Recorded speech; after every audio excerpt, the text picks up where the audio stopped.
Thanks to Omaze for sponsoring today's video. Learn more at omaze.com/AndySly. One of the biggest questions about driving an electric vehicle is how long does it take to charge when traveling? Is it miserable? Well, what better way to find out than to come along with me and my wife as we take a 700-mile road trip from Louisville, Kentucky to Tybee Island, Georgia in my Tesla Model 3. And at the end of the video, I'll give you my Tesla road trip rating based on the 3 C's: cost, convenience, and comfort. Let's go.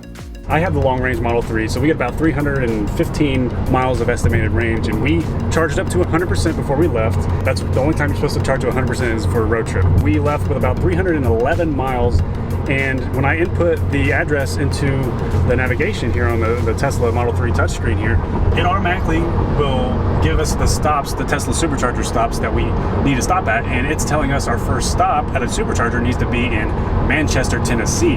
Currently 229 miles away to Manchester Supercharger, and we have about 298 estimated miles of range on the battery. So that gives us about 70 miles to spare when you're on a highway, when you're traveling highway speeds. If you're going 70 miles or over, you're going to use a little bit more energy, so you have to be careful. That's something you have to pay attention to. I got my speed limit set to about 5 miles over. I'm at 70 miles an hour right now. I'm going to keep it at that. I'm not going to go too much above the speed limit because that will just use more energy. So we're keeping it at 70 miles an hour. Another thing to consider is using the air conditioning or heater.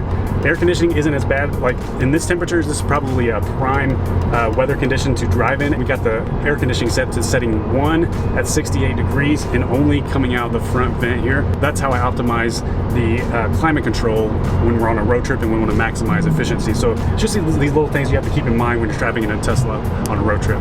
One of the great things about a Tesla is it has an energy graph. So not only do you get your estimated battery range right here, but it has an energy graph to show you your average efficiency over the past 5, 15, or 30 miles.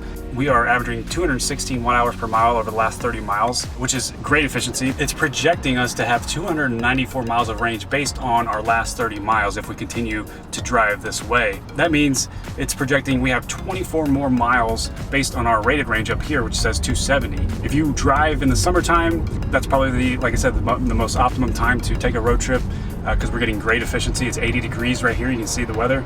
It's sunny, no rain. You're definitely going to get lower efficiency in the wintertime, and we're actually keeping it fairly cool in here to my taste. 68 degrees is I'm perfect. sorry, having air conditioning on level 1 is not a compromise. That is like a basic human right to be in a car. You know, we could probably put the air conditioning on like 3 or 4 or 5 and put it on 65 degrees and it'd be like really cool in here, but it's better to not have range anxiety. I don't want to take that risk when you're on a long road trip like this. So you definitely kind of have to compromise. Probably the best part is the autopilot. Like right now you can see like we kind of hit a traffic jam. That's where autopilot shines, is in just kind of stop and go traffic. So it's been driving us pretty much this whole time that we've been stuck in this traffic jam. And you can see on the screen here, it shows you the live traffic.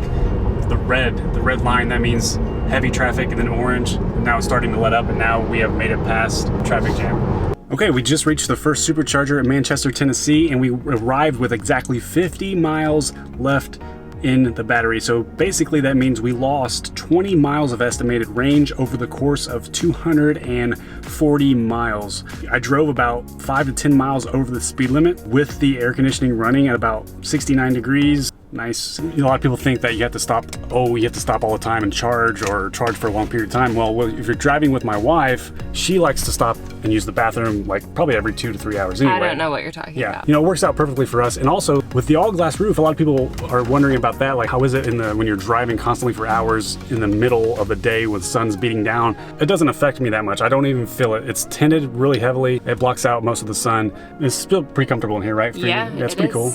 And we're gonna charge up and see how long that takes. The Model 3 is great, but today's sponsor, Omaze, is giving away a prize that's even better. A 2020 Tesla Model S Performance plus $20,000 with the car's taxes and shipping costs covered. The Model S is quite possibly the best Tesla. It's not only one of the safest cars in the world, but it's also the fastest accelerating car on the road with a 0 to 60 speed of 2.3 seconds, which is unreal. When it comes to road trips, the Model S Performance is fantastic with an estimated range of 348 miles. It also comes with Autopilot and Tesla's air filtration system called Bioweapon Defense Mode, which is capable of eliminating any trace of outside bacteria or pollutants. For this giveaway, Omaze has teamed up with Give Power, which is a non-profit that uses its solar expertise to power and provide clean water food security, and light to regions in need. These water farms aim to provide a long-term, renewably powered drinking water solution for many living in dry conditions. Visit omaze.com/AndySly for a chance to win a Tesla Model S Performance plus $20,000 and to help support a great cause. One of the great things about supercharging is it's so simple, it's so seamless. You just pull out the cable, you press the button, and you're charging. No credit card swiping, it's all billed automatically to the Tesla account. And that's what I love about Manchester Supercharger. Not only do they have Bonnaroo, they have fast superchargers. Shout out to Manchester. Right now we're charging at 143 kilowatts, so that's around 610 miles of range per hour of charge. That's the beauty of road tripping in a Tesla, the supercharger network. I mean, absolutely a necessity if you want to be able to travel long distances. The good thing about superchargers is the less amount of battery you have remaining in your battery, like when you show up, the faster your charges are going to be right off the bat. As you get closer to a full charge, so once you start approaching 80%, the charging speed slows down.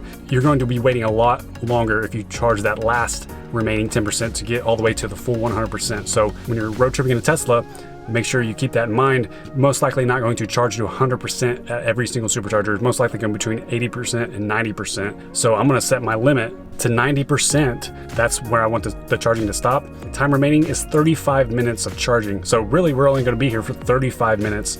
And 90% will give us about 280 miles or so. Another good thing is superchargers, they're strategically placed quickly off of major highways. You don't have to go far to find them. And then they also place them, most of superchargers are near restaurants. Coffee. Coffee, yes. There's an ice cream shop across the street. The supercharger here in Manchester is literally in the parking lot of Dunkin' Donuts. So that's another good thing. You kind of knock out eating while you're charging. Your restroom breaks, solid restroom break. Your eating breaks. Stretch. And stretch, that's another thing, yeah. Yeah, So I found a little tree nearby. Yeah, it's just like a stretching tree. Yeah. Time goes by really fast. It does.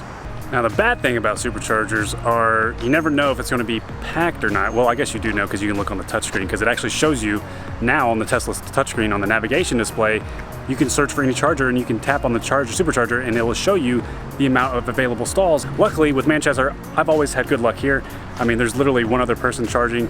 You know, when you get in more popular cities, you could find yourself pulling up to a supercharger needing to charge and it be full, and even Tesla's in line. So that's especially bad during the holidays on the West Coast. So we haven't ran into that issue yet. It's about 240 or so miles again to Athens, Georgia. So we'll find out. We can make it.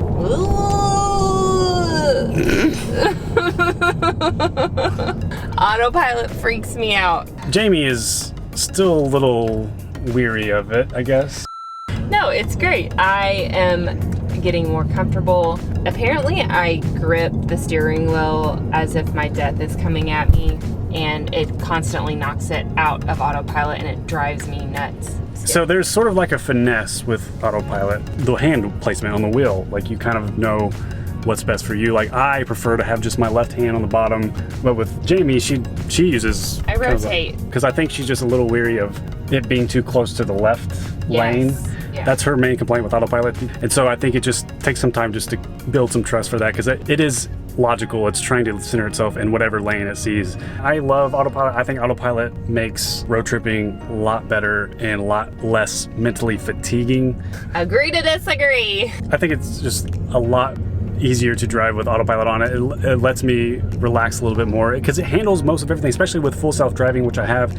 It'll automatically change lanes for you. With Navigate on autopilot, it will go back into the slow lane, it'll get in the fast lane, it'll pass people, it'll merge, it'll take exits. That's based on my experience. With others, it can be a little different. It could be a little annoying if it doesn't work the way you want it to, but it's a control thing. Yeah, once you're used to it, it is, I think, the best thing for road trips, in my opinion. Other than a good road trip companion. Going to Georgia. As far as the seat comfort, we spent, 3.5 hours driving, or I did, in the driver's seat, and I was getting a little stiff there towards the end. What about you? You feeling good? I'm feeling okay. I have to increase, is it the lumbar support at the bottom? Lumbar support, yeah, that's your big thing. Yeah, I have to have pressure against it, and it feels pretty good. Down here, you got a little supercharger button. And when you tap that, it'll show you all the superchargers near you. And then you can tap on these and it shows you the information on the screen. So right here is the Chattanooga, Tennessee supercharger. And it shows you the charging fees as well, which is really helpful because depending on your location, certain superchargers charge by time and then others charge by energy used while you're charging. So, and it shows you what's near it. So it shows you it has bathrooms, coffee, and Wi-Fi. And then you can also, of course, tap the navigate button right there, and it'll take you directly to that supercharger. You can tap these little lightning bolt icons. You got 1, 2, and 3. That's the speed of the chargers. So if I need it to show me all types of chargers, not just Tesla superchargers, I can tap the single lightning bolt, and it shows me the slow chargers, which are non-Tesla chargers. Everything that you need is pretty much built into the Tesla touchscreen. It does a very good job at predicting the estimated arrival time, and then also predicting the amount of charge you'll have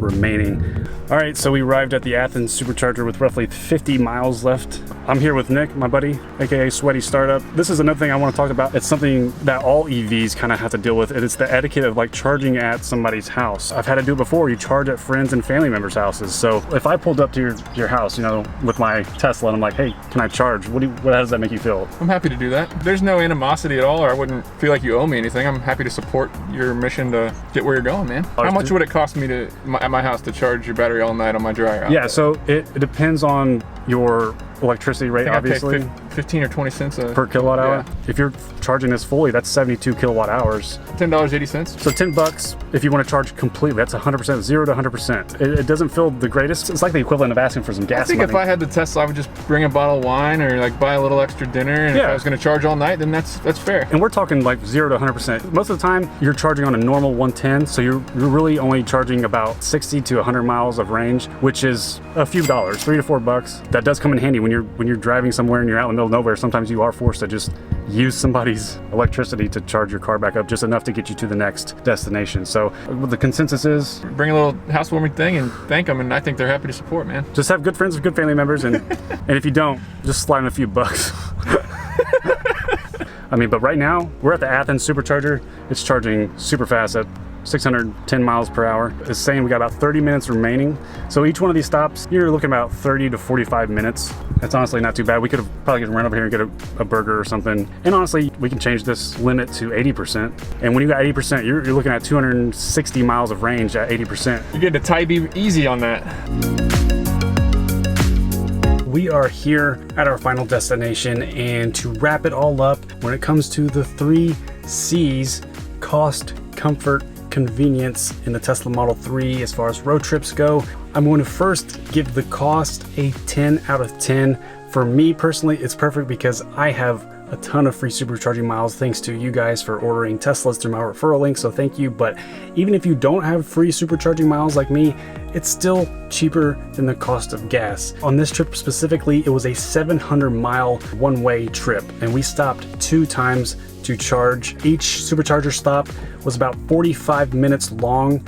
We could have gotten to where we needed to go with just charging about 30 minutes per stop, which is pretty incredible. If I didn't have free supercharging miles, it would have been roughly $33 or even cheaper. Absolutely amazing the way that the supercharger network is set up for it being as fast as it is and cheaper than gas. And then when it comes to convenience, I'm going to say 9 out of 10 for convenience.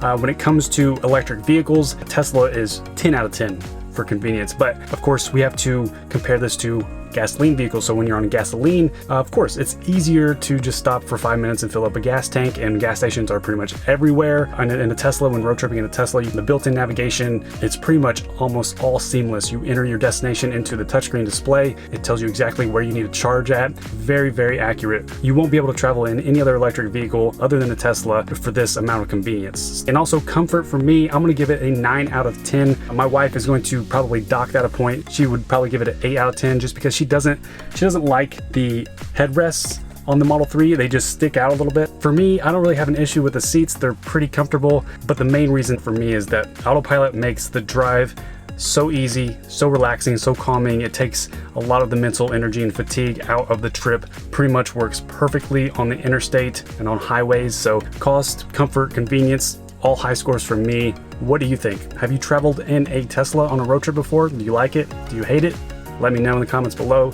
All right, so I'm in the passenger seat now, and I guess one thing we need to touch on is the comfortability with the seats. Comfortability? You mean comfort? I said what I said. I'm now a linguist, and I say comfortability. Thanks to Omaze for sponsoring today's video. Learn more at omaze.com/AndySly.